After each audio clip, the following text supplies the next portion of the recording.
In March 1999, the New York Times Metro section featured an extraordinary tale, a young girl from the slums who, against all odds, earned her place at Harvard University, becoming known as the Miracle Girl. This remarkable girl, Liz Murray, was dubbed a miracle not just for her academic achievements, but for her incredible resilience in the face of severe hardships from an early age. For years later, her story was made into the film Homeless to Harvard, the Liz Murray story. During Liz's childhood, whenever she entered a classroom, she was met with strange looks from her classmates. She often smelled bad because she couldn't bathe or change clothes regularly. Their bathtub at home was always filled with dirty water, making it unusable. At school, due to her frequent absences, teachers were ready to collect her test paper early. But Liz firmly replied, "I'll take it. It doesn't look that hard." Surprising everyone, Liz didn't just participate in the exam, she aced it, scoring the highest in her class. This achievement caught her teacher's attention. Upon being asked how she managed such a feat without regular attendance, Liz revealed that she had studied from a set of encyclopedias gifted by her neighbor's aunt, covering the topics on the test. This revelation shifted her teacher's skepticism to admiration, who then encouraged Liz to fully utilize her intellect and make regular school attendance a priority. Unbeknownst to her teachers, Liz Murray came from a troubled home. Her parents were addicts, her mother, volatile due to long-term drug use, and her father, apathetic and disengaged, contributed nothing. The family's sole income was government welfare. On one occasion, her mother, in the throes of addiction, attempted to take the last of their food money to buy drugs. Despite her sister's strong objections, their father remained indifferent, idly watching TV. Liz, seeing her beloved mother in agony, softened and handed over the little money she had earned from odd jobs. In that moment, her mother's smile, though driven by impending gratification, was incredibly precious to Liz, unbeknownst to her mother. With no money for food, Liz resorted to scavenging leftovers from garbage bins. She never complained about this life. It was, after all, her home. Despite the dire family situation, she found solace in having a family, however flawed. Everything changed when her mother was diagnosed with AIDS and left with Liz's sister to live with their grandfather. Liz could have joined them, but she knew her departure would mean the end of her family as she knew it. Soon after, welfare officers, appalled by the filthy and chaotic home environment, deemed her father incapable of raising a child and decided to send Liz to a foster home. As she was taken away, she looked at her father with pleading eyes, but he made no move to keep her. At the orphanage, Lizzie's life is not easy. She is careful to not anger anyone on a daily basis, but as the new kid on the block, she can't always avoid some unwarranted bullying. One day, she witnessed a girl pouring bleach into another girl's shampoo, and the miserable screams brought her worldview crashing down. Fortunately, a few years later she finally had the chance to leave this nightmare-filled place. She went to her grandfather's house, hoping to be reunited with her mom. To her surprise, her mother was free of her addiction and looked much better. They shopped together and talked about fond memories from the past, and that day became the happiest day of Lizzie's life, thinking that their family finally had a chance to rebuild. Reality soon dealt Liz a harsh blow. Her mother revealed that her father, due to long-term failure to pay rent, had been forced into a homeless shelter. Her mother herself was not the stable figure she appeared to be. Now gripped by alcoholism, she spent her days inebriated. Liz's arrival only aggravated her already resentful grandfather, leading to a bitter argument where he coldly declared, "Mother's dying.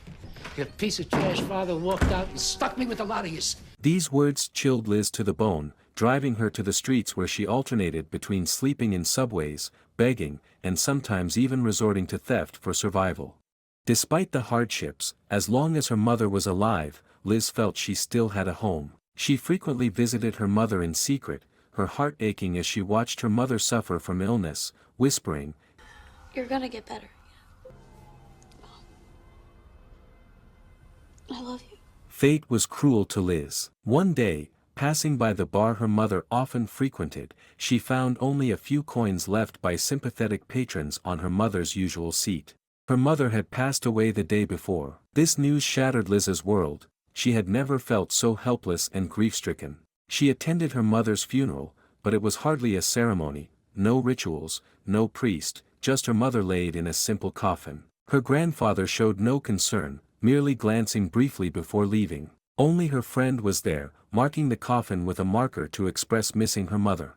Then, everyone left, leaving Liz utterly alone. Holding the coffin, Liz bid a final farewell to the person she cherished most. With no headstone to mark the grave, she knew she would soon be unable to find her mother's resting place. With her mother's death, her home ceased to exist, and her attachments faded away. Now, Liz had to live for herself, to create her own world. She resolved that her only way out was through education. Firmly, she stated, "I want to be an educated person." I don't want to be an idiot. I want to go to school. And so, she approached a school. Though late, her determination moved the principal, and she was admitted. Once accepted, Liz faced a dilemma. Enrollment required a parent's signature. Unwilling to reveal her status as an orphan, she turned to her father, who was living in a homeless shelter. Despite his incoherence, he managed to sign for her. At the school's entrance, witnessing his daughter's determination and independence, he realized what he had missed in nurturing her and, filled with remorse for his failings, encouraged her. Stay in school. I blew this. But you can do this. At school, Liz demonstrated extraordinary intelligence and a relentless will. She devoted her days to studying and nights to working, spending nearly all her spare time in the subway, determined to complete in 2 years what typically took 4, fully aware of how much she needed to catch up. Her efforts paid off as she consistently ranked top of her class. Finally, some good news arrived. The school announced that the top 10 students would have the opportunity to visit Harvard University, a dream destination for nearly every student. However, faced with the reality of her dream, Liz felt it was beyond her reach.